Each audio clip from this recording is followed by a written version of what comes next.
Hello, everyone, and welcome to the show where, after the collision, we sift through The Wreckage. the wreckage. I am your host, Jimmy T. He is my co-host, the best in the world, Jamie the Vet Williams, and you are listening and watching live on Humming Media Group's YouTube channel and, of course, channelattitude.com after the fact. Vet, welcome back to your show, and what a week I guess it's been in pro wrestling, right? I mean, shit, it's always a busy week. Is it? Well, not really, but you know what? Happy 6 Hey, years. I respect the attempt. I'm trying, man. I'm trying. But hey, it's the 6th anniversary of Dynamite, right? Hey, Wow. so, And did they ever deliver, boy? Let me tell you. Oh, man. Oh, I can't believe it. right. The surprises, the callbacks, the match card that they put together, like it was just the likes of which we haven't seen in this 6 years. Like the whole Never, 6 bro. years couldn't hold a candle to Wednesday. Oh boy. Wow. I'm still reeling from it.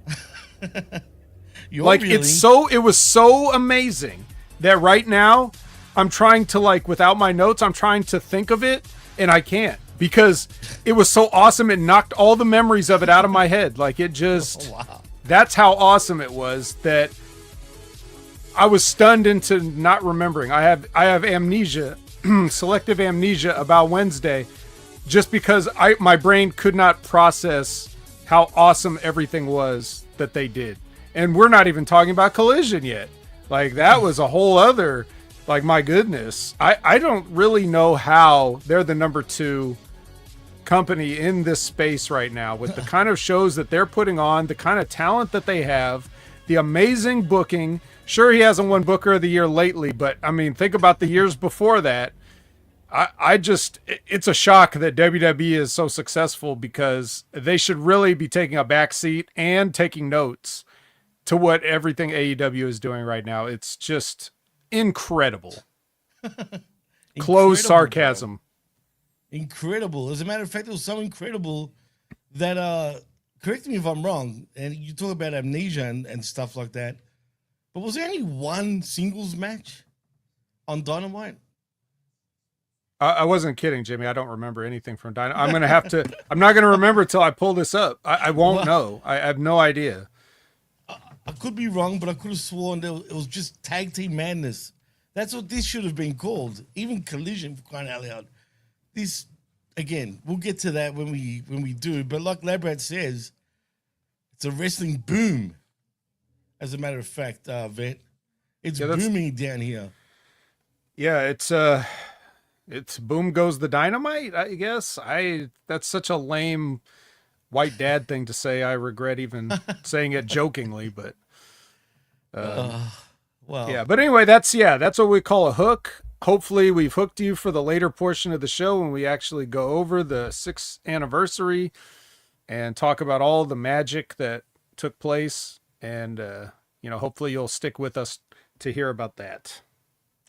I'm sure everybody will, hopefully, anyway. But in saying that, let's get into the news, Vet, because we'll start with some AEW news. But apparently, well, not apparently, it's a fact, Hikaru Shida has actually come out and said she's renewed her visa and has also signed a new contract with AEW. Now, it's been a long time since we've seen Hikaru Shida, but are you excited for Shida to be back on AEW television in the near future, I assume? Absolutely not. Wow. No follow-up. Well, that's some news right there. In other AEW news, Bandito, surprise, surprise, has suffered a shoulder injury at CMLL event on the 3rd of October. Now, I don't know who he faced, but apparently he's got a shoulder injury. I think it was Hechicero. Was it at CMLL? I think so. I think he defended the Ring of Honor Championship. You're right. It was Friday CMLL Super. How do you pronounce this? Viernes. How would you pronounce that? Viernes. It's what, Friday. Viernes is Friday. Well, I guess, yeah. Super Friday event at Arena Mexico in Mexico City, And like you said, if feature Bandito defeating Hechi Sero to retain his Ring of Honor World Championship, and that's exactly what happened. He injured himself there, and apparently there's pictures of him in the sling. But hopefully he gets better real soon, because that Macarena is getting hot, bro. It's really getting hot on television. But anyway, do you think? Do you think we'll get a tearful relinquishing of the championships? Could we get a Macarena? Like we'll even see the tears through the mask. Like that's how sad he's gonna be when he has to give these up. I mean, it's a possibility. Yeah, that sucks. But in all seriousness, that sucks. I mean, Bandito seems like it's. I was about to say something stupid, like every time he gets some momentum, he gets sidelined, but he never gets any momentum. Like even as the Ring of Honor champion, it's like, who cares? And that's not his fault. It's not like Bandito's a talented guy, but he gets lost in a sea of all these other guys, and not, like everybody's kind of going through it in wrestling right now, to be honest. To me, I mean, I don't know how you perceive it or how you guys, that are watching in the chat perceive it, but to me, it's just like everybody's just a body and they all get thrown out there. It's just like, whatever, it's like when I was thinking about, because there was a lot of controversy last week about the we even talked about it, the triple threat match with Nia Jax, Jade Cargill, and, there was a ref thing. Jade got busted herself open, actually. Pretty bad too. Like you're just all these things happen in this. And and what I'm thinking is like, why are we even having a triple threat match? Like you're just throwing bodies out there. Right. And Nia Jax is worth 2 bodies. So it's really like 4 bodies out there. So it's like, you're just putting these people out there. One of them is there so you can beat them without, one of the, Jade taking a loss or Tiffany taking a loss. So you put Nia in there, but then regardless of what you think about Nia Jax, which everybody knows what I think of her by now, putting a third person makes everything more complicated, because then you have to more carefully script things out. The timing has to be even better because you got more people involved and it gets more complicated. So I'm just throwing that out as an example of something of how that can, when you do that all the time, that gets totally wrong. But the reason they're doing it is because they're paying all these people and they just put them out there. And the same thing's happening in AEW. So you got Ring of Honor is like a show that is definitely not being watched by that many people compared to other shows. Absolutely and, Bandito's just the champion of that. So is that just like, you're throwing him a bone just so you could say he has a championship? Is that creatively fulfilling to him? And then you send him to CMLL or whatever to face a guy that you also have under contract, which right. And then you get hurt, and it's just like, that sucks for him. But at the same time, like, what was he doing anyway? It's so crazy. This whole situation is crazy. To me, it is. No, you're right. It's true, man. But it is what it is. But in WWE news, Big Bronson Reed reportedly signed a new multi-year contract with WWE. What's your thoughts on that? Actually, Vet? Has he earned a new multi-year deal? Do you think he's done good enough? Obviously, he's on the upper end of the card, but do you think he's earned a new multi-year deal with WWE? In your opinion? I know what you're asking me, but even to the guys that I don't particularly care for or find entertaining, I always say, get your money. So it's not like a question to me of if he earns it. No, not like that. You know what I'm trying to say? Like, is he good enough? Yeah, you're saying like, you're saying would I want to, first of all, put him in a main event spot. Second of all, pay him a lot of extra money. Right. Would I do it? No. I would have cut Bronson Reed years ago. I would have cut him when they first cut him. Like, to me, there's just really nothing there. But if they want to use him, that's their prerogative. So, and that's the thing. Like, if people mark out for the push, eventually they're not even going to think of it in those terms. They're just going to be like, well, he's just a top guy now. So for whatever reason that they like him, they like him. True.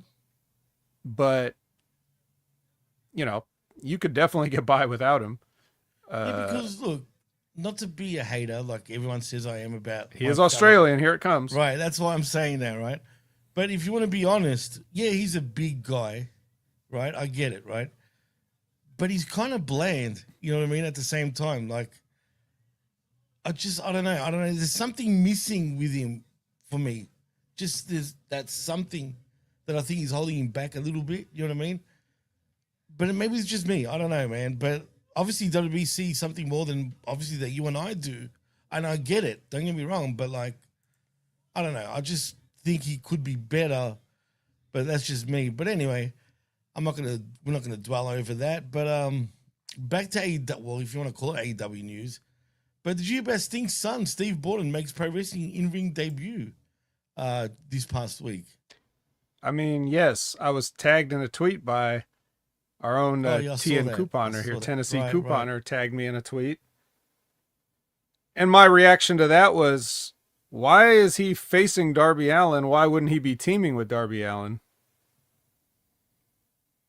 Yeah, no, that I have no. That's like the first question I have. Like, I don't care about Sting's son getting into wrestling, whatever, do whatever you want. But I'm just looking at this random indie match in a closet somewhere, and they're facing it's Sting's son and JD Drake of all people. Like, now here's a fat guy you definitely don't want to sign to any multi-year contracts. Get out of here, man. Yeah, he makes Bronson Reed look like Roman Reigns or whatever. But he really does, bro. But yeah, so you got that guy, and then he's teaming up with like Steve Borden's son, like, and they're facing Darby Allin and Killer Cross. Yes, like, that's exactly. It's weird, bro. Why wouldn't? And the only reason this guy's here is to take a pin. So why wouldn't you put him? Why wouldn't you put Cross with him? Like, it's a good question. I have no idea. It's weird, dude. Like, really. This is like, it's Darby should be like family to him. I don't understand that direction. I mean, look, I don't know, bro. That's real weird, man. I'm not gonna lie. I don't understand the logic and the thought process behind it, but that's what they want. That's what they want. Obviously, if he does make his way into AEW proper, like on television and all that stuff, obviously he'd be aligned with Darby. I mean, clearly, right? You'd think. Well, I mean, that's the thing. Like, back in the day, these kind of things would happen and only the people in the room would see it. But now everybody sees everything. So, like, these are things you have to be aware of. Mm-hmm. You should try to make things make sense in, the universe you live in. But that's just ridiculous old thinking. I shouldn't even bother saying it. Fair enough. In other news, there's not really much to really talk about here. I'm just trying to see. Oh, actually, I'll say one more thing, and then I guess we can move on because everything else just doesn't seem really worthy. But about Andrade and about why he left WWE, supposedly, or WWE decided not to re-sign him, or whatever the friggin' thing is. But apparently he failed all sorts of drug tests, apparently, man. He failed a few drug tests. Now, I don't know how true that is. I'm not even talking about performance enhancers. The way he's spoken about, it seems like he was doing something else. Do you believe that? Do you think there's any truth to that? Or do you think he sabotaged himself to get out of the contract even? I don't know.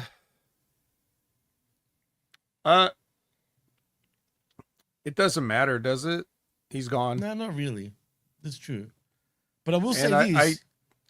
I don't, if that's what they say, okay, but it doesn't really matter whether he did or he didn't. I mean, he's out. Well, that's it. Well, speaking of out and how quick he's back in AEW, Is he not the modern day Jeff Jarrett or even William Regal when you think about it? I don't know what he is. I do know what he is. Really. I know he's a guy that has, like, he's got every tool, but no one knows how to use it's like they don't know what they're looking at. Like, nobody gets it.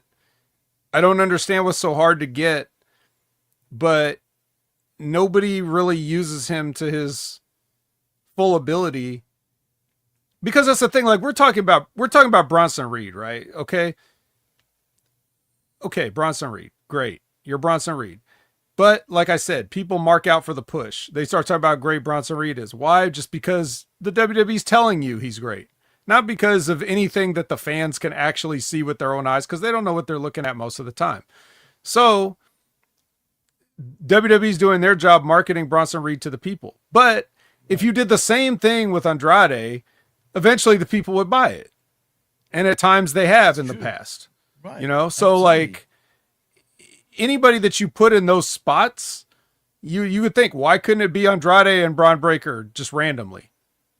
What would really be the difference? It's not like Bronson Reed's promos are lighting the world on fire. So if you want to use the English excuse, that doesn't really fit in that situation. If you'd say these two guys are the future of the business, and you got this one tall, handsome guy that's in shape that can fucking go and he can work a main event with anybody. Well, aside from the drugs and everything, the alleged drugs, you know, right. Other than that, he's got everything you need. So him or Bronson Reed, like, who do you actually want to watch? Right. So I don't really think it's that different, right, to be honest. So that's my point. Like, nobody puts him in those positions for whatever reason. And he's definitely a guy that can check more boxes than most. I've always thought highly of Andrade, just as professional, not talking about personal stuff, but I've always thought as a prospect, I've thought highly of him. And I feel like other people have not really seen what I've seen. Right. No, I was a huge fan of his too, man. Even back when he was La Sombra, I totally was a fan of his. Right. Even as when he first came to WWE as Andrade Cien Almas, was a much better run than anything he's done since, in my opinion. Remember how back when him and Alistair were in NXT and they were tearing it down, and you thought these guys are going to be somebody? Yeah, for sure, man. That were good times, bro. That's the thing. It really was. Even for them, I don't know what went wrong, really, for the both of them when you think about it. After all that, but it is what it is, and hopefully, obviously, TK is a big fan of his because he brought him back with open arms, which I wouldn't have thought he would have, but he did.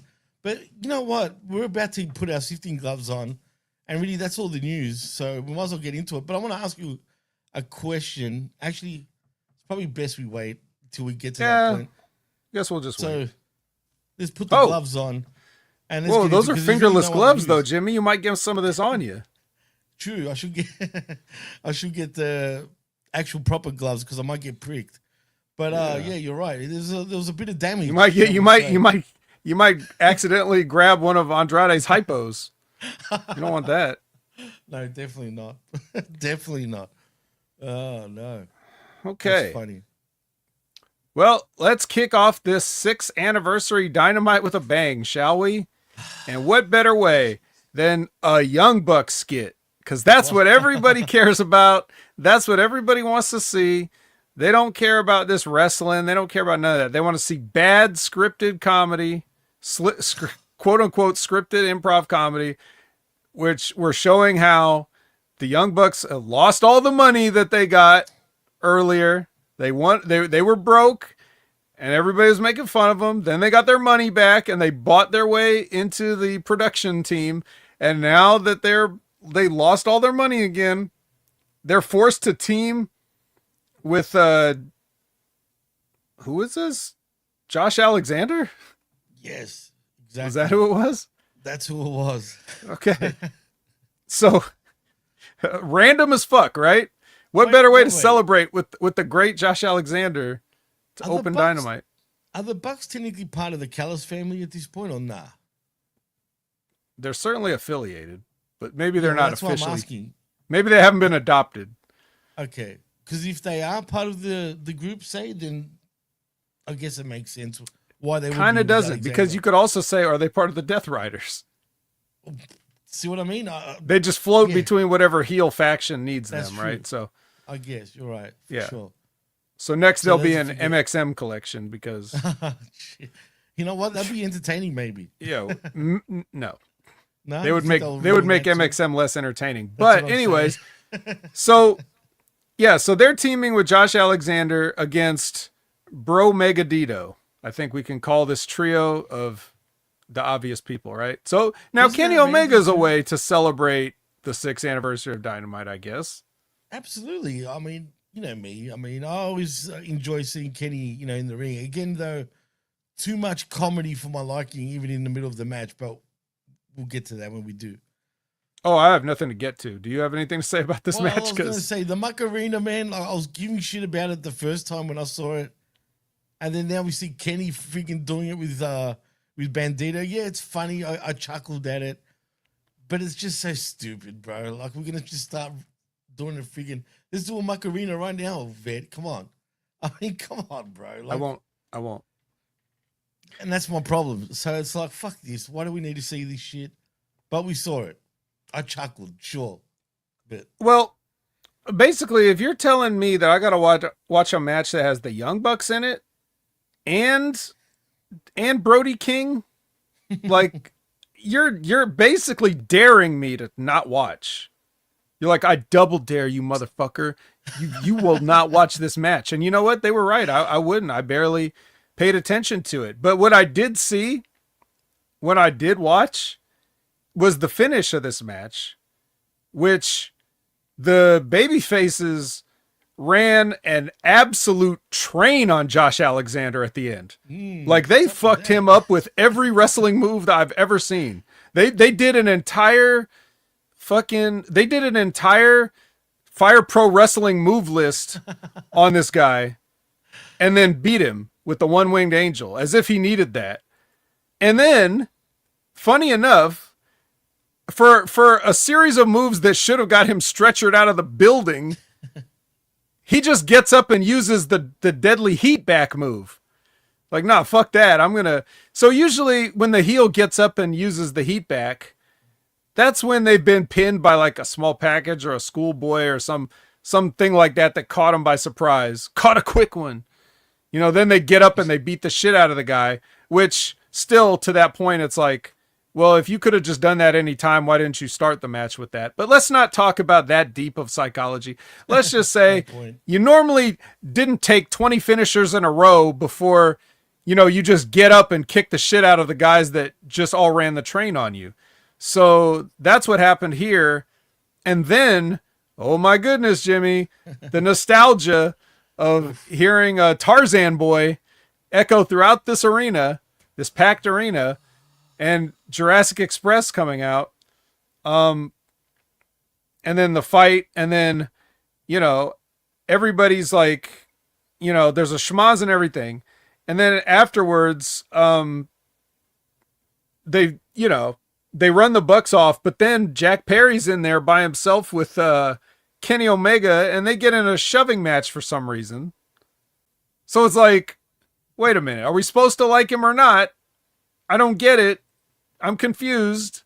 Do we like the guy that ruined this company financially or not? He's shoving the one guy that like has tried his best and come back from diverticulitis, and he's getting shoved by this little weasel, that still hasn't hit puberty. And we're like, who are we supposed to? I guess we're definitely cheering for Kenny Omega here, but they also want us to cheer for him as long as he's not shoving Kenny Omega. And then, anyways, he finally fucks off, and then Kenny Omega gets on the mic so that he can cut a thank you promo to the audience. Thank you for the 6 years of support. Thank you for everything. Thank everybody for everything everywhere. Blah, blah, blah. Very nice. And then the lights go out when he says good night, bang. And then the lights conveniently go out. Then when they come back on, Andrade's in there with this, oh man.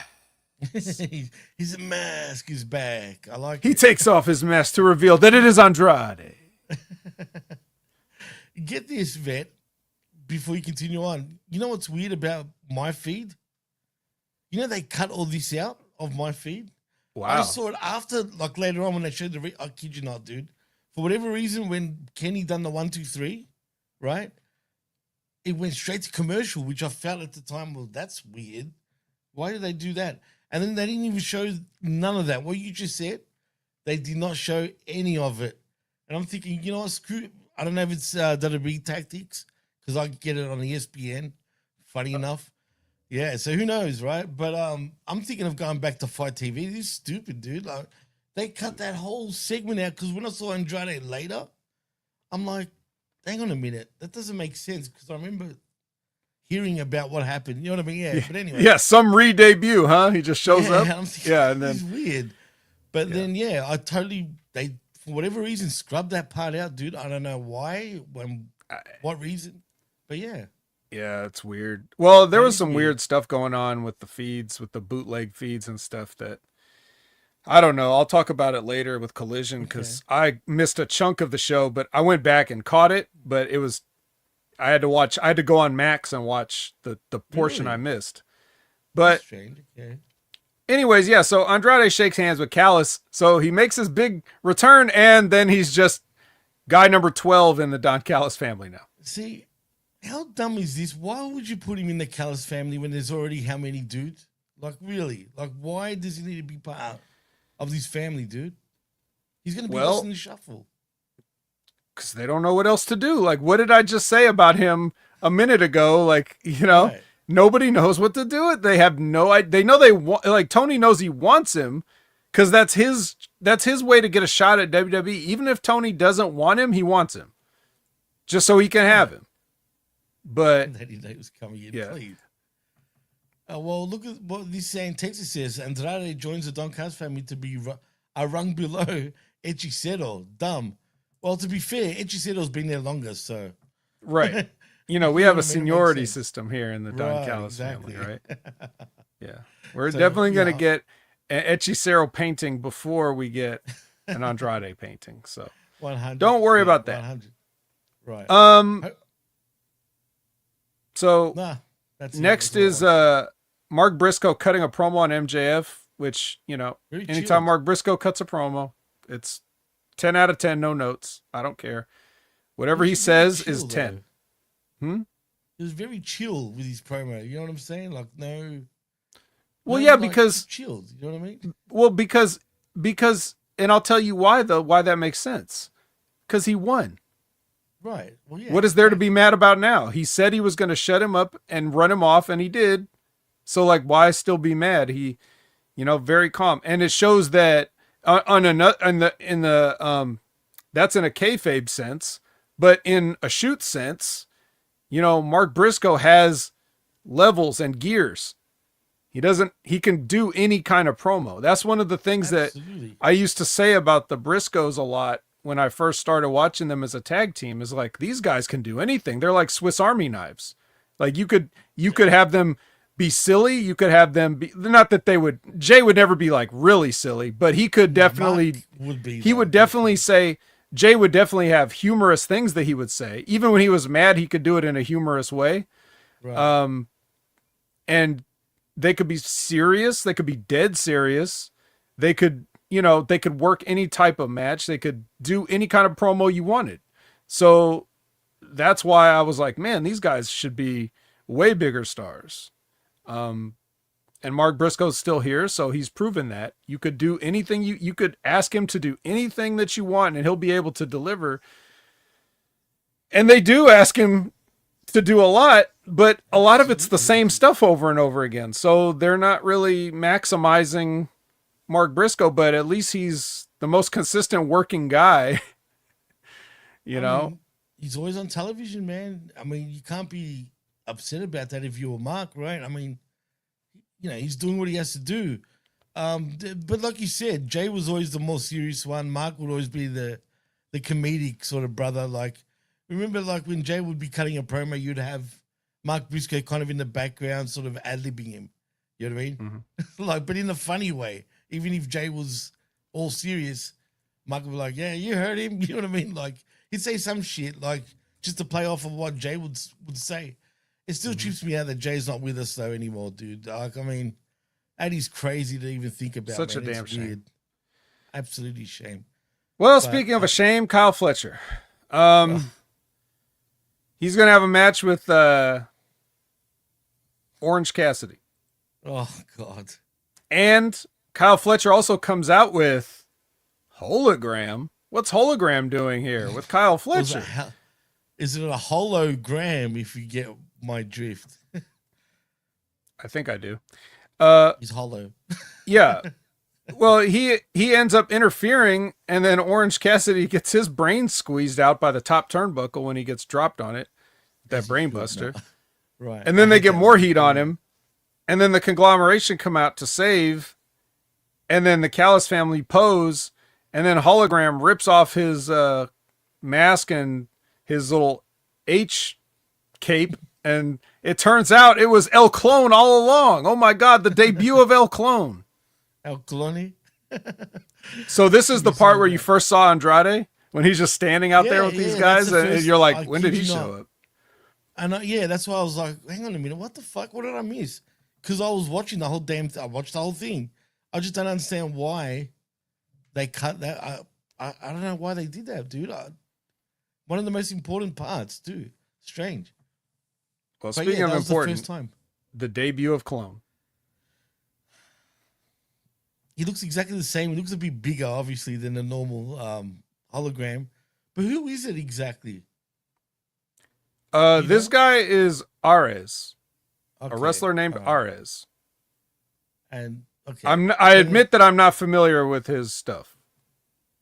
I mean, neither am I. So I've got no clue who Ares is. I assume he's Aries sort of thing, but yeah, maybe, but something like that. But yeah, I have no idea. He just looks like some indie garbage wrestler when you Google his pictures, but Really? the tattoos are the same, so I'm pretty sure it's him. Interesting. Yeah. We'll see what happens there. Yeah, so Renee is with Mercedes, and then they're talking about, women's tag team titles.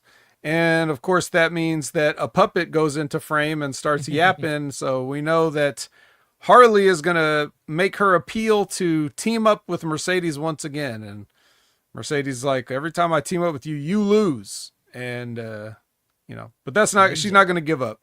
We're going to expect more campaigning from Harley and the puppet to be Mercedes' partner. Could we possibly see tag team champions with them too? Somehow, some way. Yes, it's very possible. That's the scary part. It really is. Think about it. Think about this. Think about this possibility. Just after thinking about it for 1 second, I already had the idea of Mercedes, having yet another belt. But because Harley has the other belt, and Harley's going to do anything Mercedes wants, Mercedes is going to be like, give me your belt too, so you can have another belt. See, that's just a creative idea I just immediately thought of with no time whatsoever. And let's see if they even think of that, if they actually do it, which they may not. They may want to be more serious for the first tag team champions, but they're not going to. Who cares about being serious, right? Just do my idea. Well, when it comes to AEW, yeah, I mean, let's be real. They're not going to think of that. But then again, if they're listening, and if they do it, I don't care what anyone says. They heard it from here. They heard it from you. You heard it here first, guys. Exactly. You literally did. So yeah, we'll see what happens there. But I can see it. You're right. I can see it for whatever dumb circumstances. But then they'll turn Mercedes into a babyface in some ways if they do go that route. But we'll see. Unless she just bullies Cameron the whole time, you know what I mean? And just, orders it. Well, that's what she did before. Right. So they'll probably go that way. But we'll see. We'll see what happens because I don't care about, female tag team championships right now in AEW. We so don't need it, but we're getting it. So it is what it is. Mm-hmm. So here's another multi-person match. We have the Death Riders versus Samoa Joe, Powerhouse Hobbs, And of course, hang person Adam Page. Dude, I'm already getting gassed out by all these multi-man matches as it is. Because they continuously, I feel like it's a rib on me at this point. I thought Collision was the show that had all those matches, but Dynamite is becoming the same thing. I've asked you this a million times, Vet, but it hasn't registered in my head properly. But what is TK's obsession, bro, with these multi-person? I get it. Have everyone on the show and whatever. I get it, right? But come on, bro. Is this a tag team promotion? Is that what it's become? It's really, he does that more than single matches every week, bro, on both shows. Except for pay-per-views are the only ones that seem to have multi-singles matches. You know what I mean? Whereas every week for the last few weeks, we just keep getting 6-man tag matches, normal tag matches, 6 women tag matches. I mean, come on, bro. And one singles match that I can think of is too much. Do you think that's just because he looks at New Japan and thinks that because of the way they do things, that he needs to have an American version of that? Because if you think about it, there's what was that? I have no idea. Someone hit a glockenspiel in your house? Did you hit something? Oh, it was you. Wow, that was loud, dude. That was really loud. Yeah. Anyways, yeah. So if you have these factions where they just have multi-person tags all up the card and then maybe one singles match is a main event or something. If he thinks he's doing that, that could be one reason. But he's not, though, because he doesn't always do it. He just kind of does whatever. So it's probably just more in the sense of what you said about, well, we just have everybody here, so let's get all these people on. Because it really doesn't matter. The TV show's the TV show. I don't know what anybody would really be expecting from it. But it should matter. You know what I mean? Especially if they are on the pay-per-views, like you said, having more singles matches, then it's he's basically saying a singles match is a premium, so that's why you should build up to that and then get people to buy it. And these tag team matches are all just previews, so you could see the people, see their entrance, see them do their moves, and then if you want a full match, maybe they'll have one on the pay-per-view. I guess he's trying to take a page out of WCW's book in a way, because that was similar in that sense. When they would book, it was for Nitro or Thunder or whatever, right? Look at the main event. Shivani would be losing his shit. You got Luger, you got, you know what I mean, Sting and the Outsiders and whatnot, all in the tag match. And yeah, it feels like a big deal and whatnot. But even WCW weren't this crazy about it. Do you know what I mean? It wasn't always the same shit week in, week out in terms of tag matches.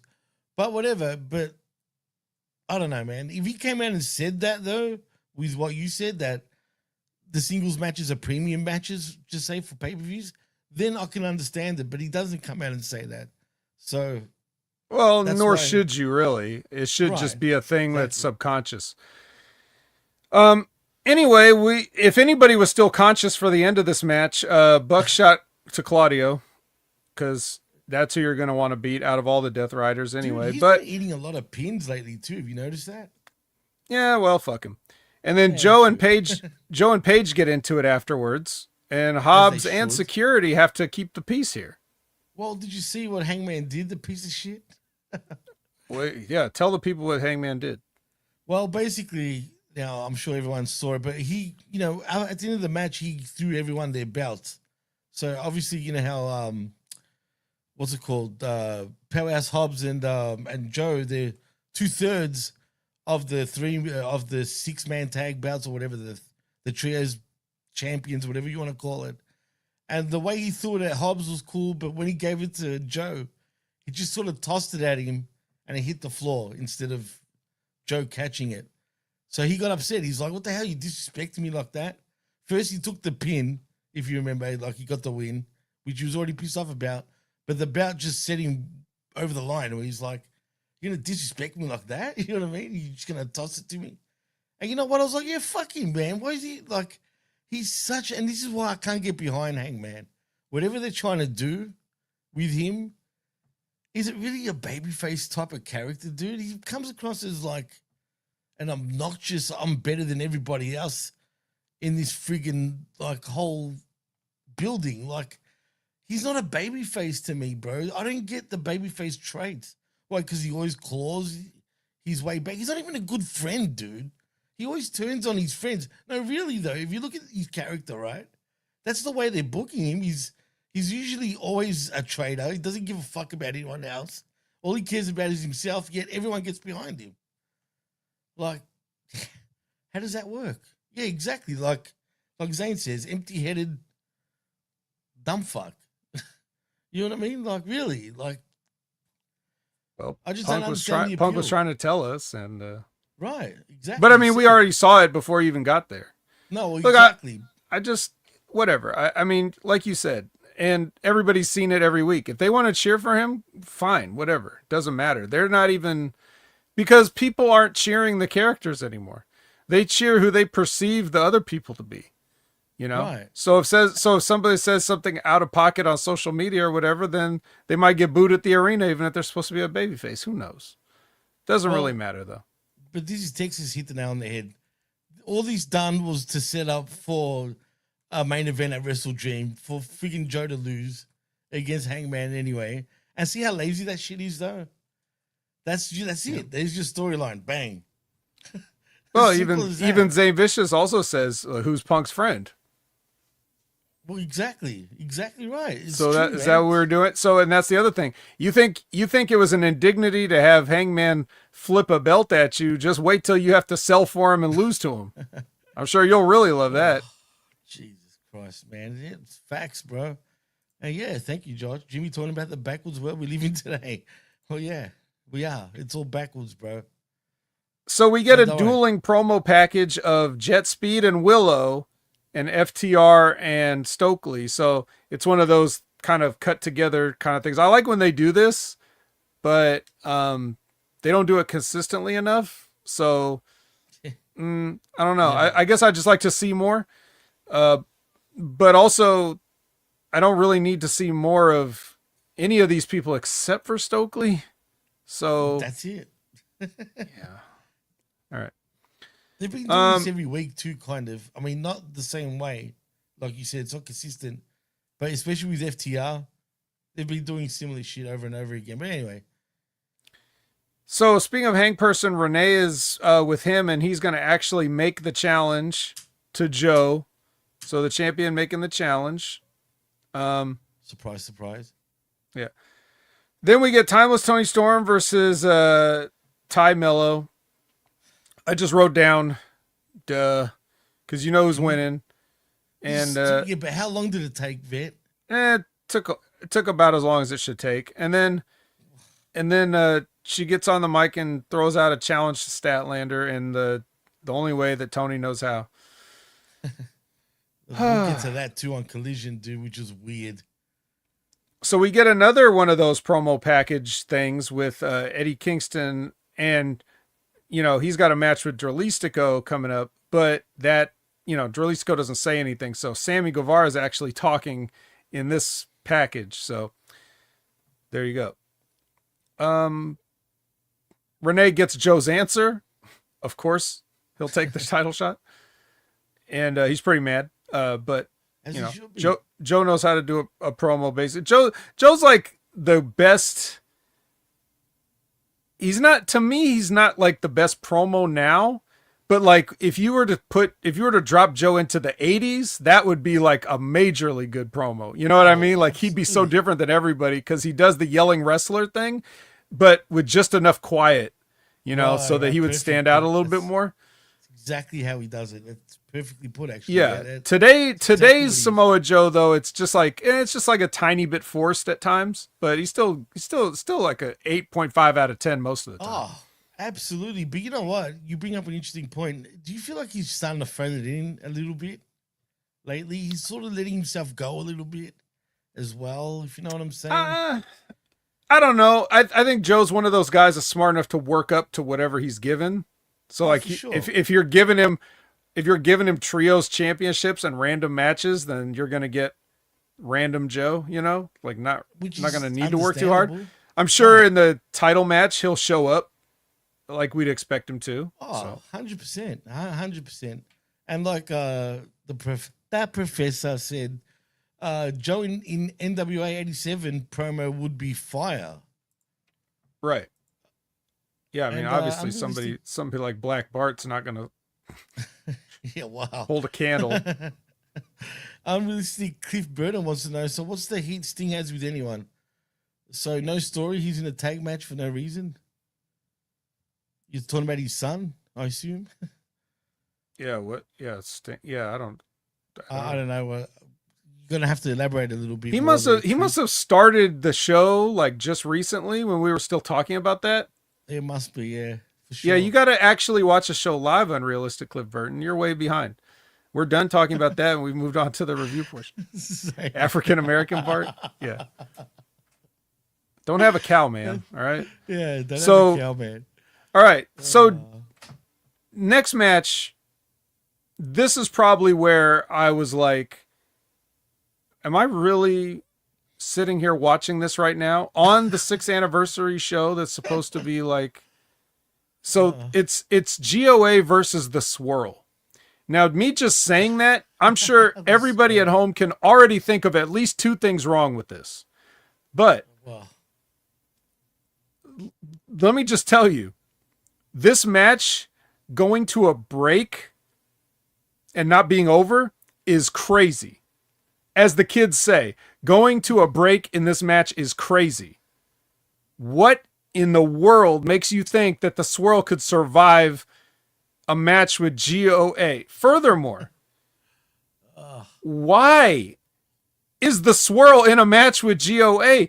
You are taking these 2 dork heels and put them against another heel team. For what purpose? Was Top Flight busy? This seems like a Top Flight thing, right? A Sky Flight thing? Shouldn't somebody like that be in this spot? Or to get the random guys from Ring of Honor to be in this spot? Like, if you're giving them a strong win, why are you picking heels, underdog heels at this point? Are we supposed to, like, have sympathy for the fucking Swirl? Especially considering why they called the Swirl, right? I mean, anyway. Dude, so creative, Blake Christian is a one-man Swirl. You're just adding more chocolate over with when you get Lee Johnson in it. Hence the Swirl. No, he's already a Swirl, and then it's extra chocolate. Like, that's too much. Right. So, I know. Whatever about that. But the point is, 2 heel teams. Yeah, like you're having heels squash heels, but it's not a squash. It takes fucking forever. You know what, man? It feels like TK's got a thing for the Swirl lately, dude. He kind of likes him. I feel. You know what I mean? Even though they're not winning. It's fine. Look, I hate the Swirl, all right? Me too. I can't stand him, dude. It ain't my company. So if you want to use them, use them. But this isn't the spot. I agree. Like, what is it? Like, you're having these dorks make a babyface comeback but they're heels. Their whole thing is their heels. I don't know what to tell you, bro. It's backwards. So man. It's backwards. So finally, GOA gets a win somehow. I guess when they finally got bored or whatever. But then the Hurt Syndicate comes out, and then MVP apologizes because he let his team down. But next week, he wants to try again, but he doesn't want to have a wrestling match. He wants to have a street fight. Because God forbid that you couldn't have done anything in a street fight that you couldn't have done in that match you fucking lost, right? Exactly. It's not like there's rules. Yeah. I mean, seriously. The referees just stand there and go, I don't know. So, like, why didn't you just street fight him when you had the tag team match? But whatever. Again, not disparaging MVP. I'm sure he's just he's doing his best, all right? MVP, Right. they hand him this barrel of lemons, and they're like, "Do something," and he's like, "All right, get to squeezing." Get to squeezing. Exactly. I mean, it is what it is. And then Ricochet just agrees, like, "Yeah, we'll do it." Wait, heels. Ricochet says, "No, this is how you do this." MVP puts out a challenge. Ricochet says, "I don't think so." Right. Then, no, that doesn't happen. then later you say Tony Khan thinks it's a good idea, so he has just announced that, and then you see Ricochet like selling it, like he's mad later, like I said no. You know, like what are we doing bro. here? It's Right. this simple. It's 101. Like I said, it's really that. But whatever reason, it just I don't know, man. He doesn't understand. That's what I mean, Vet. Like, does he not understand the fundamentals of like pro wrestling? Because that's a fundamental thing, is it not? I mean, come on. But it doesn't exist. I think his brain's broken. He's well, I mean, Not that he was ever good at this, but it's worse now. it is. Everybody's worse. Actually, sliding. It is worse. You're right. It's worse. I don't know. I can't how, even why. put it on Tony, dude. The WWE is doing the same thing. Like every booking decision they make is like, WWE's been a slog too, bro. That's true. That's I don't know what's going on there, but Everybody's forgetting. It's like they never knew anything. So like back in the day when these guys like Triple H or Shawn Michaels or whatever, when they used to actually do it night in, night out, I guess that was just robotics, because clearly none of it has been retained over the years once they're out of practice. Like I keep seeing things on NXT, Raw, and SmackDown that I'm just like, I'm sorry, I thought you guys were the Clique. Like, shouldn't you know better? Wouldn't you have roasted some rookie wrestler for doing the things that you guys have on your show right now? Like, I don't get it. I don't get it at all. and just quietly, I totally agree with the professor here. They do need a figurehead in a way on the show, because nothing makes sense the way everything's. It's really like it's like the inmates are running the asylum. They Kayfabe they almost had it with Chris Daniels. True, they did, But they never really said he's the general manager or whatever. He would just sometimes come out and make the announcements of things, but it was only on certain people. So it made it look like he was playing favorites, and then they just abandoned that altogether and just said, you know what, you manage Skyflight now. Like, okay, why? Anyways, so that was our one brush with general managerism. Yeah, they need something like that, dude. Otherwise, it just looks like it's all dumb and stupid. Like, whatever. Anyway, I mean, but I love, but yeah. So anyway, yeah. Just to recap, it's heels versus heels versus heels. It's the heel demand versus the heel swirl. Heels up. Then the heels come out, challenge the heels, and the heels agree nobly to their challenge. Like, yes, we will fight you in your street fight, sir. Sir? Yes, we will. Yeah, I know, it's stupid, dude. It is what it is. That's why we can't go into this anymore thinking like this, because all it does is do our heads in, and it just pisses everyone up. Like, do you know what I mean? The messed up part is I'm not trying to. If any of you guys were to watch, like, instead of watching AEW, but watching me watch AEW, you'd be like, funny. That is so checked out. He's not even he's like, I'm on my phone, like I'm over here on my desktop. I might be, I'm doing anything. I'm trying to do anything but watch this show, and this stuff pulls me in like gravity. Like, wait, who went over this? Why is this match still on? Like I'm trying to ignore it, and the stupidness is like pulling me in. So I'm just like, you know what? You love that? Experiment. Watch along? I think well, you're just going to have to stick with Brandon for that, okay? He does the watch alongs, because I can't do this shit when it's live. Bro. He actually enjoys it, you know what I mean? No, yeah, he's the guy for that, but I'm just telling you, man, it's hilarious. great for HBK. Watching me watch wrestling would be hilarious. That would be kind of funny, just seeing you not give a shit. I don't know why, but I could see it. I could just see people being invested in watching you. I mean, watch AEW. Lately, I've been jumping in the Raw with Brandon because I kind of like end up awake. Like I always would try to sleep until the Impact attack, but I keep waking up early now, so I just jump in. So like you can kind of see it there, but WWE doesn't fuck up as bad as often as AEW does, so it's probably a little less entertaining. Not as bad as SmackDown.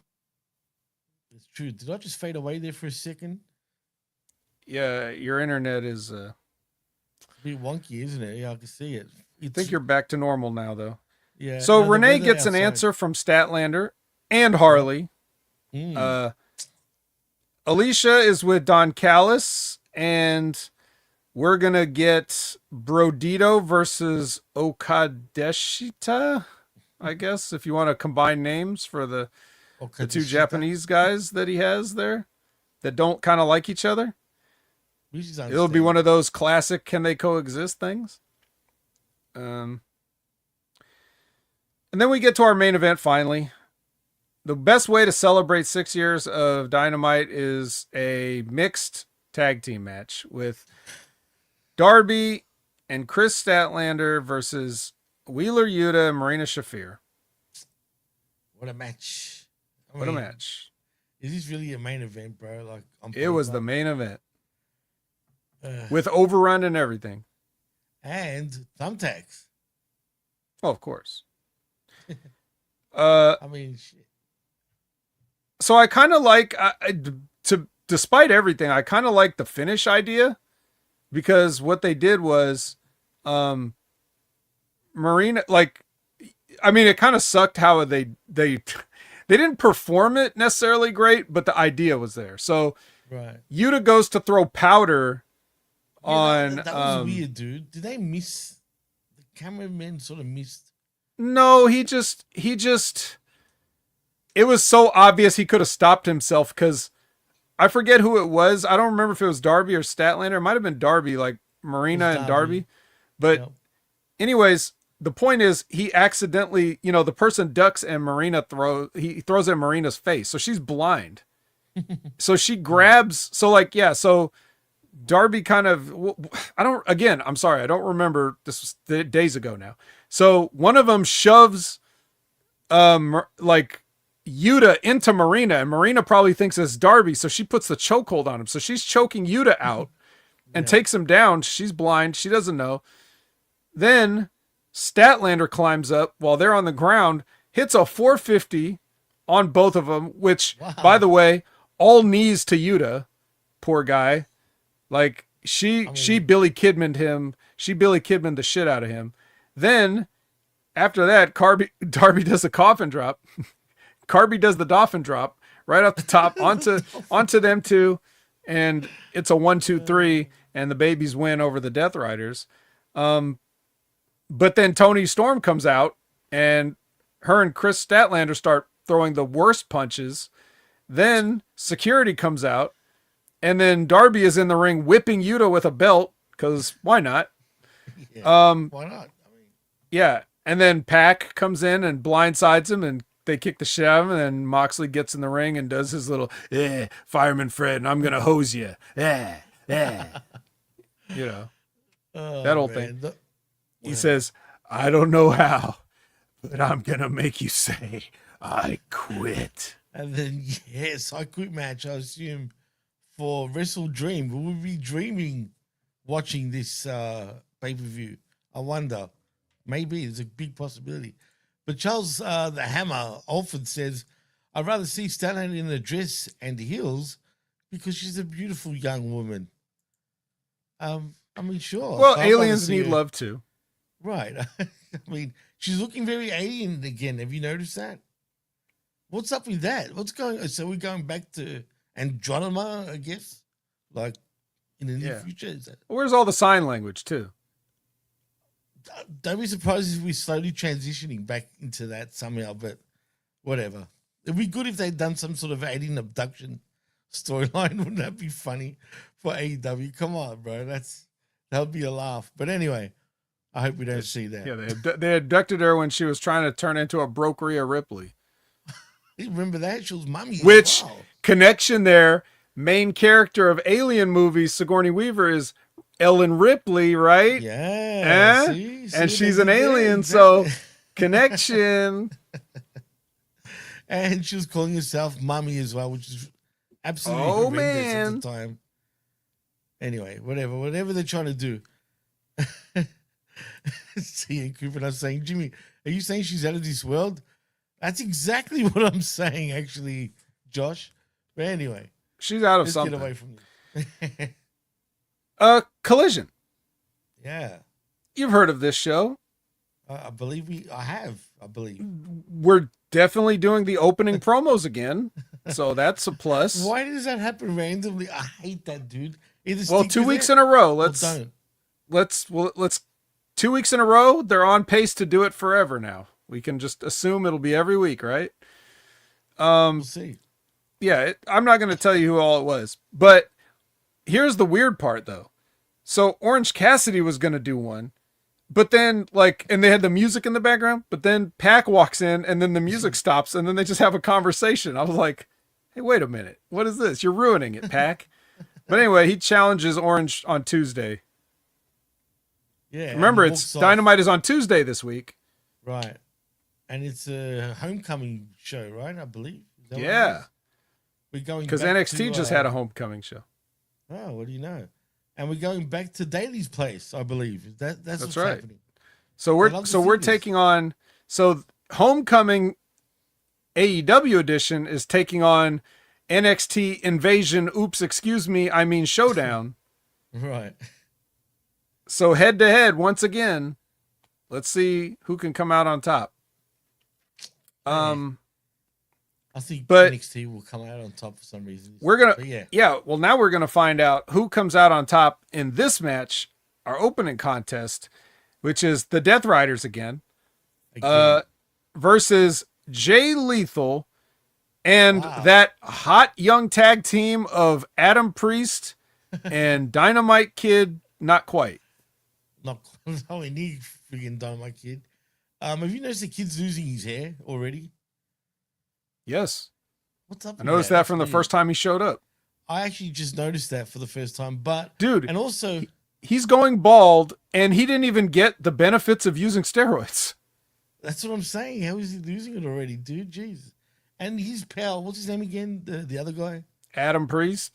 That's it, Adam Priest. He reminds me of Crash Holly, man, in his look. Almost like a cross between Ridge Holland and Crash Holly, but a small Ridge Holly version. Ridge Holly, there you go. There we go. Except not as big or interesting as either of those guys. It doesn't. Absolutely not.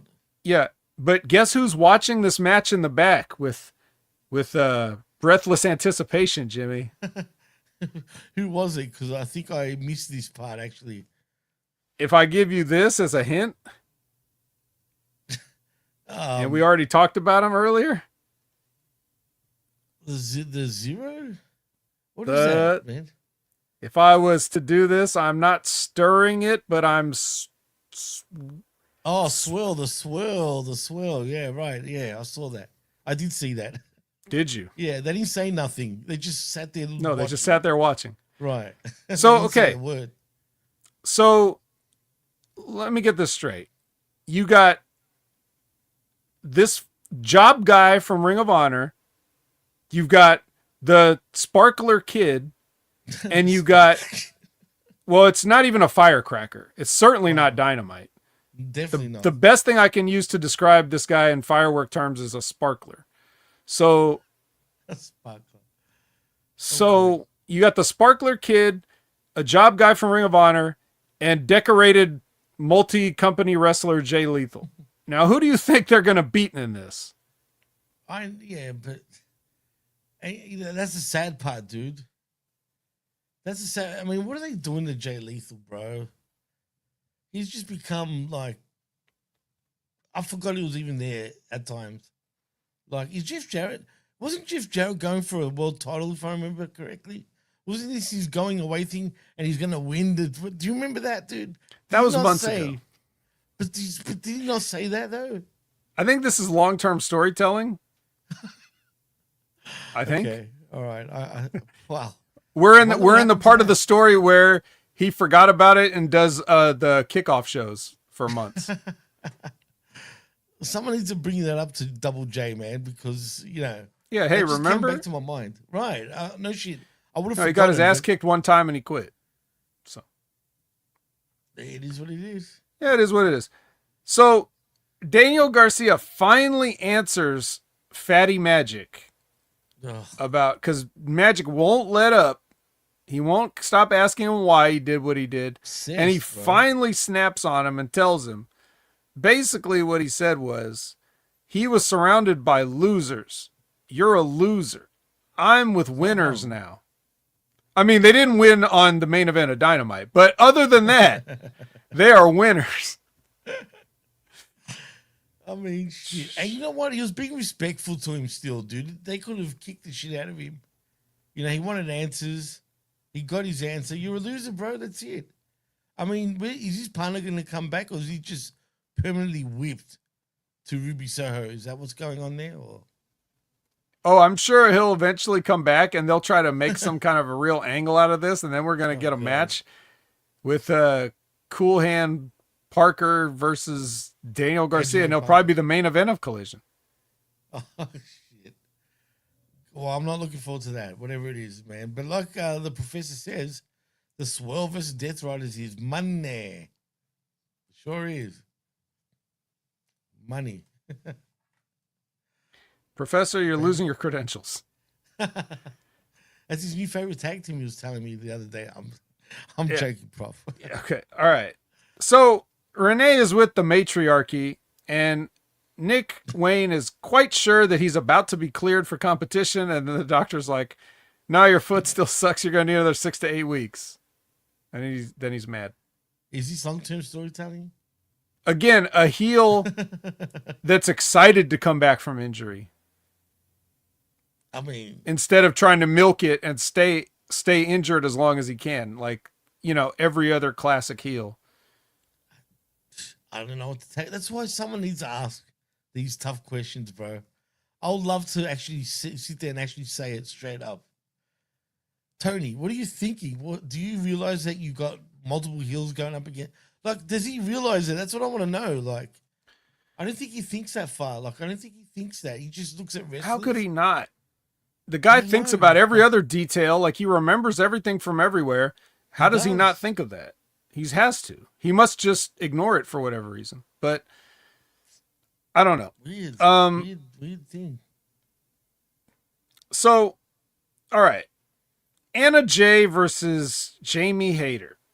I mean, the only good thing was just Anna Jay, man. I mean, really, she's only there for looks and that's it, bro. I mean, she's too wholesome for professional wrestling as well, dude, I feel. Like, maybe you see her nose was bleeding at the end of the match. It's like, man, you're too nice to be a wrestler sort of thing. If you know what I'm saying. Like, she should just do something else, man. I'm sure she could be a big time model or some shit like that and be a pro wrestler. It's not in her, dude, to be this. You know what I mean? Same with Tay Mello. Just retire already. Take care of your kid. That's it. You know what I mean? I'm just saying. Just retire. Just retire, man. Nothing. This is not personal, but seriously, it's a waste of time with them wrestling. Really. I mean, other than the looks, especially with Anna Jay, that's all she is, bro. She's just eye candy, man. I mean. Well, anyway, she eats a haterade for her troubles, and, you know, at whatever point she got busted in the nose, I don't know, because goddamn, I wasn't going to watch this shit, but I did see that, you know, Hayter was kind enough to help her back up, so, you know, they're still friends. No hard feelings. No hard feelings. I mean, two baby faces. From all the heels versus heels, we've got two baby faces now going at it. Not that it matters. All right, Lexi is with Max Caster. And then... Speaking of heels. Yeah, right? Or is it? And I then, don't know, bro. I don't know anymore. right. And then the learning tree come in, but they're not even called the learning tree anymore. Who knows what they're calling? B team, I guess. The new B I have team. no idea. Big Bill I and don't know. Brian Bakeith. Maybe. Yeah, all B's. But this made me laugh. I'll say that much, especially with what's his name coming into it. But Well, anyway. yeah. So Anthony Bowens comes in, and not to be outdone by, Max Caster's framed certification that he is the best wrestler alive. He's got like 3 framed photos of Gay magazines, certifications. I presume, or something. One of them, Of pro one of the wrestling. magazines is called Gay Times, and part of me was like, I want to find out if that's a real thing. But then I was like, I don't want Google to see me search for that. So I'm just going to take their word for it. I don't want that in my, I don't want Smart. the algorithm to get the wrong idea and start giving me new ads. So You'll be known as the vet for a different reason, vet, after that. yeah, But anyway, Zane looks surprised. well, you Google I it, guess he Zane, didn't and watch tell us. Collision, even though he's the most knowledgeable person about pro wrestling. You should have watched Collision. You would have seen this amazing. I forget what the other 2 things he had were, but That was I mean, gay I could related. just- They're all gay related. But the gay time yeah, was what? I could only presume. Dude, can I say there's a ice cream bar here, right, called a Golden Gay Time. I'm not kidding. Okay, It's but actually that one of the means best- like we're just having Happy. fun. right, exactly. But it's one of the best ice creams that there is. Trust me when I say Right. that, right? But that's what I was thinking, like the gay time thing, right? With him, I started thinking of the ice cream, and if there is a gay time that actually exists. But like you said, you know what I do like about Bones? He doesn't come across as the type of guy. We all know he's gay, right? But he can sort of like joke about it. Does that make sense? Without him actually getting upset about it. You know what I mean? He can kind of see the ha-ha to it, which is fine. I hope he does anyway. Like, for all you know, he could be forced to do it. And maybe he doesn't want to do it deep down, but I doubt it. He seems to be enjoying it somewhat. Well, he doesn't shove it down our throat. No, no, he doesn't. Let's hope he doesn't in the future. It took Jimmy a second there, but he got it. But no, I got it. But anyway. Yeah, whatever. But the point is, well, he as I would say he normally does until he comes in with 3 framed items here. But that's funny though. I'll give him that. Right. It's kind of hilarious. So I'm cool with that. So anyway, speaking of gay times, Sammy Guevara and his partner Roosh, which not, I wouldn't put in the same category, versus, Absolutely not. are you ready for the team? Shane Stetson and Cha Cha Charlie. Charlie, bro. You know what? Shit, I just, oh my God. Dude, I've seen Cha Cha Charlie in the past, but he cracked me up, bro. And then Roosh is running him over like he's nobody, like nobody's business. Dude, it was entertaining to see. I'm not going to lie. I actually kind of got a chuckle out of that match too. And Cha Chuckle Cha Charlie? Charlie, he's funny, bro. You know what else is funny? The What, announcers Disco Dave? having to explain that his normal partner, Disco whatever, I can't even remember his name, Disco something, Disco Stew. He was injured, so Shane Stetson just had to. I'm like, if his partner's injured, why don't you replace that whole team with 2 other guys? Why would you? What is the point of even bringing this up? Like, gimmick guy and regular guy. Like, okay, whatever. Who cares? Who Cha-Cha cares? was a You know what's star. going to happen here. Right. This ain't the 6th anniversary of Collision, so we can have a job match. And anyways, this transitions smoothly into Kingston versus Dralistico because Yeah, weirdly. Dralistico's already out there as a corner man for the first match, and now he gets in there for his match. And Sammy goes to the desk. But eventually, as you can imagine, Eddie Kingston hits his back fist on Dralistico for the win. Was anything solved, or was it just getting started? Maybe a war with LFI now. Hook and Eddie Kingston versus Roosh and Drolistico, or Roosh and Sammy, or Sammy and Drolistico. Or maybe Preston Vance will come back and he'll be one of them. Like, what do you think? Where is Preston Vance actually?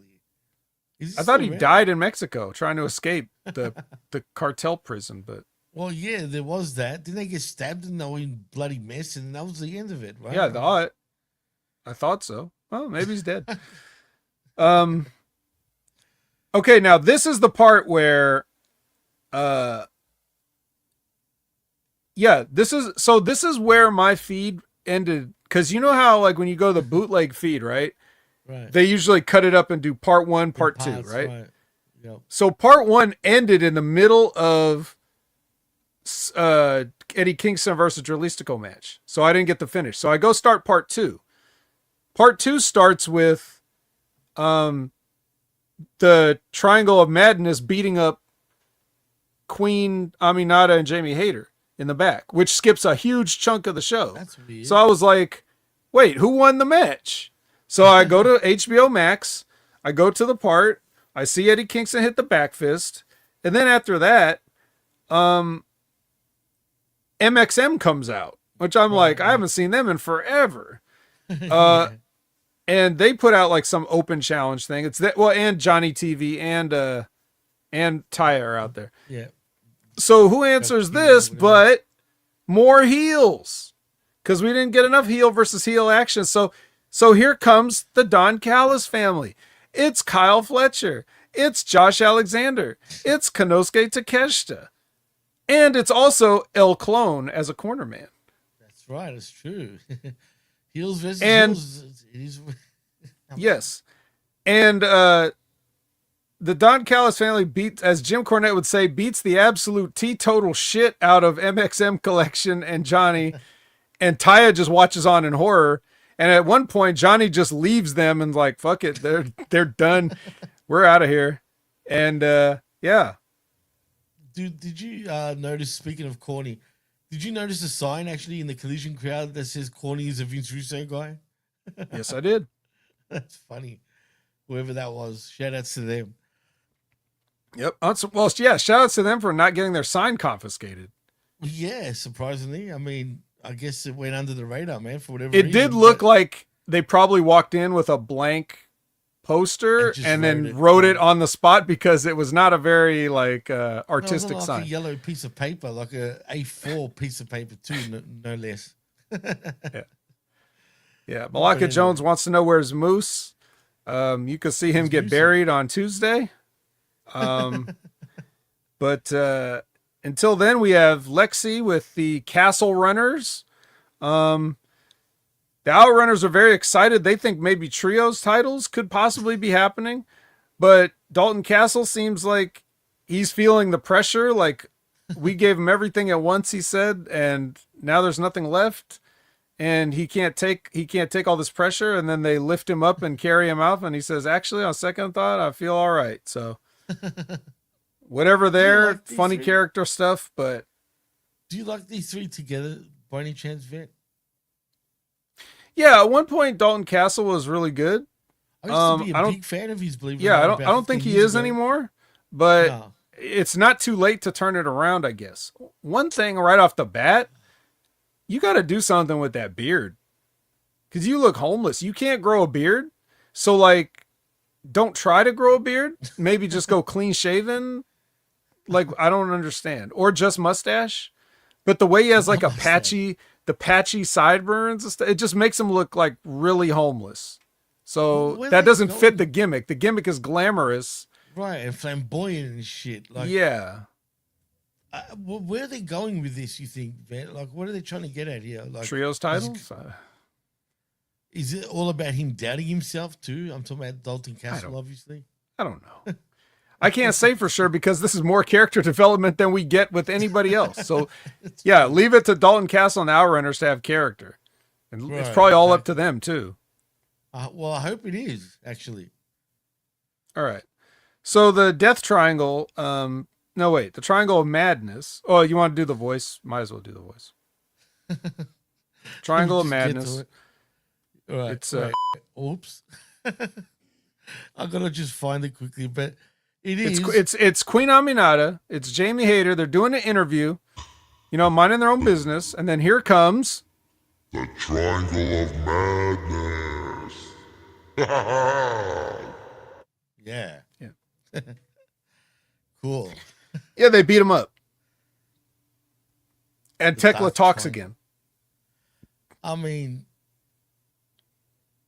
again, too many multi-person fucking crap going on, bro. Like, it's easy to get lost in the shuffle with all this, man.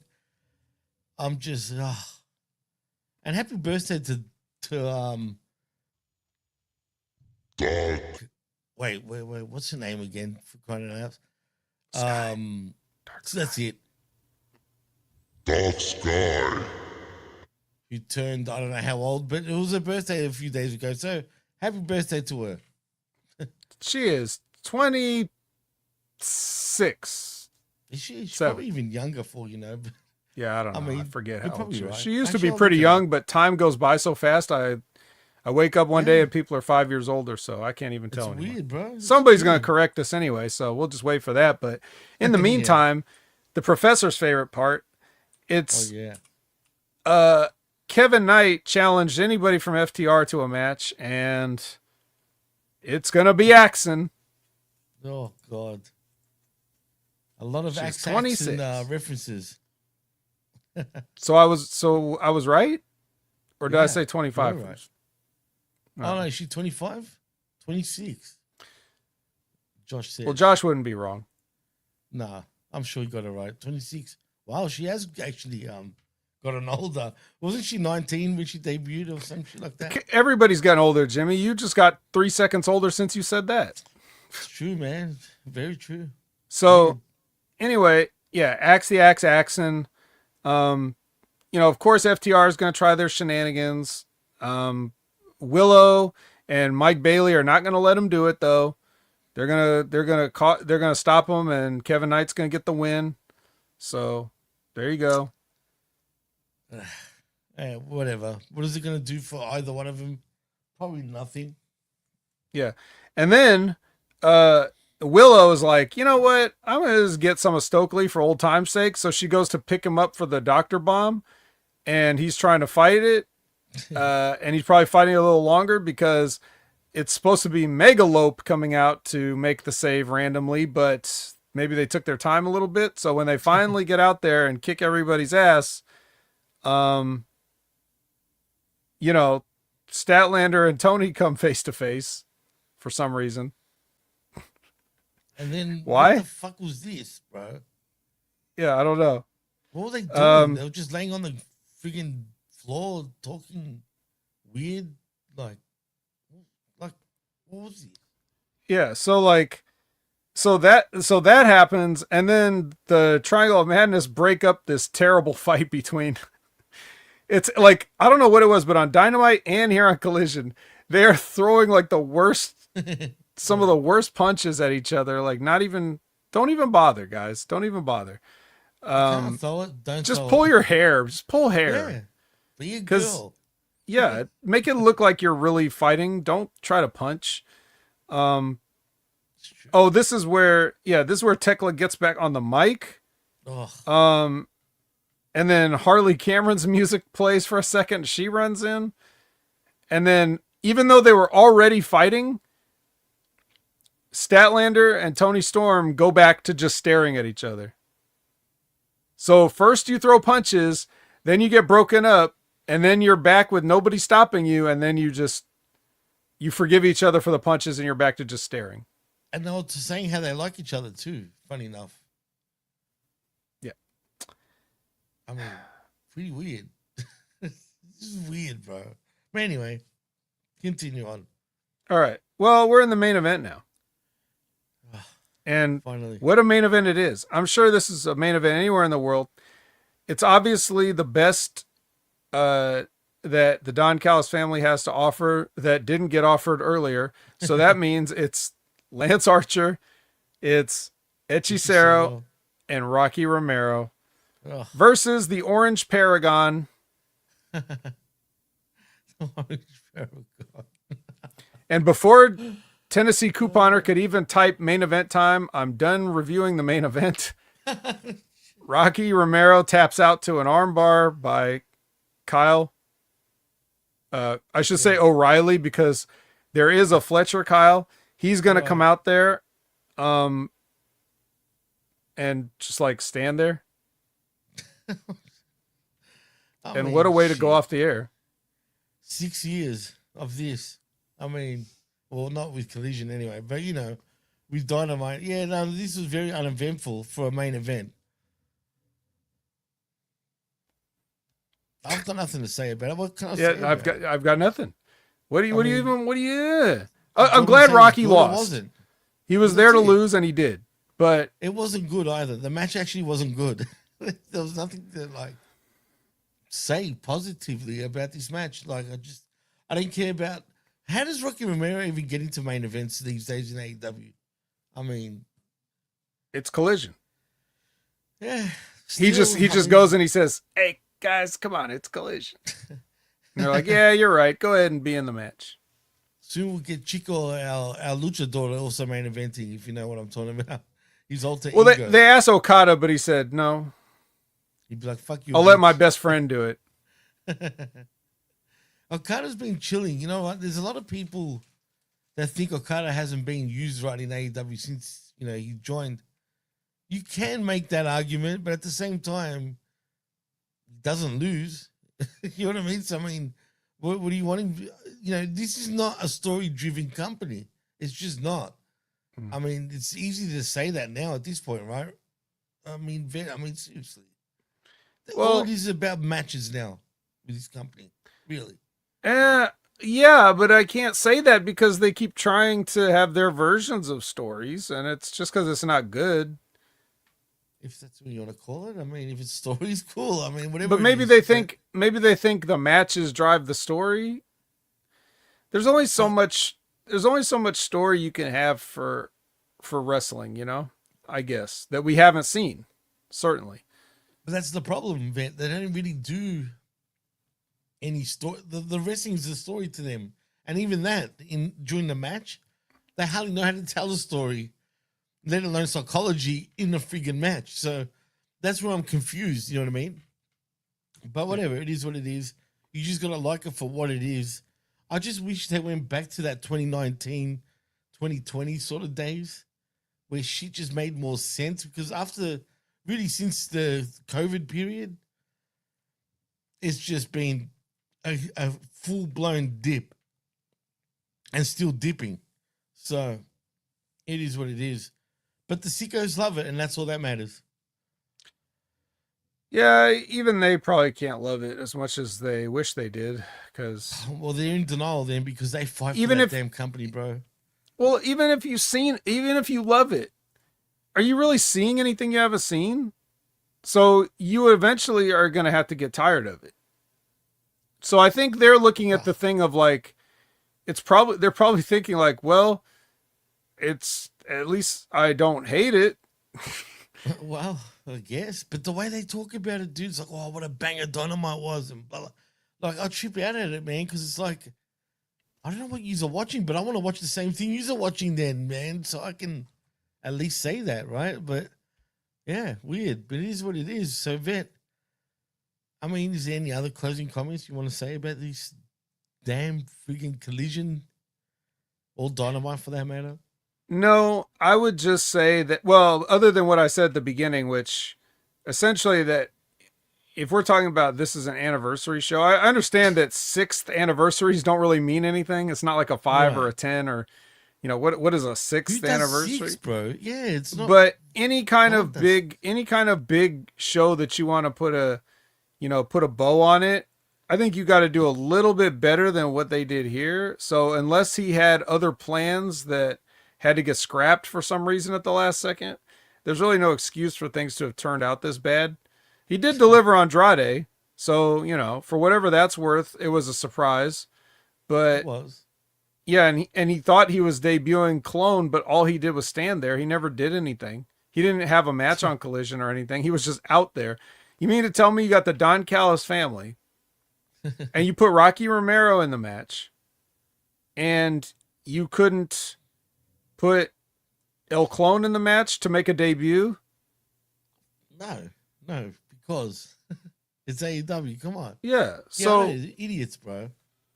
So I'm just saying, like, in that aspect of it, there was a lot of failure, but the good thing is that whatever AEW does, we can say at the very least, it brings us here every Sunday morning to get together and have a good time talking and hanging out and everything like that. So if that's what we got out of it, I guess good wrestling doesn't really matter. I'm just grateful for that. I'm just laughing at what that Brett said. You can only upload the clone once a week. To ISE? Well, I mean, we still got two of them, but it's gonna be. He showed up on Wednesday and Saturday, so it's gonna be a war when the other one turns up again. But anyway, who cares? We'll wait and see what happens there. But Vet, I guess we can wrap it up, right? I mean, there's nothing really much more to talk about when it comes to AEW.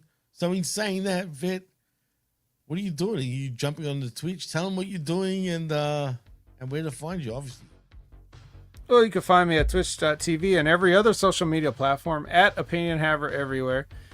So if you see, I mentioned some of this on the, it's just a refresher. I mentioned some of this on the Next Level Wrestling Review, which you can also catch every 8 a.m. Pacific, 11 a.m. Eastern on Wednesdays with myself and Big Ray Hernandez, where we talk about NXT. But you could usually Google me and find Opinion Haver everywhere. However, there is an imposter Opinion Haver out there. Yeah, I've seen that, right.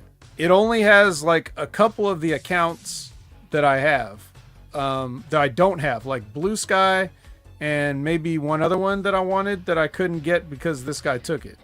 But don't be fooled by him. If you see somebody named William B. Fuckley, that's not me. Oh, that's funny. And that's a fake Opinion Haver.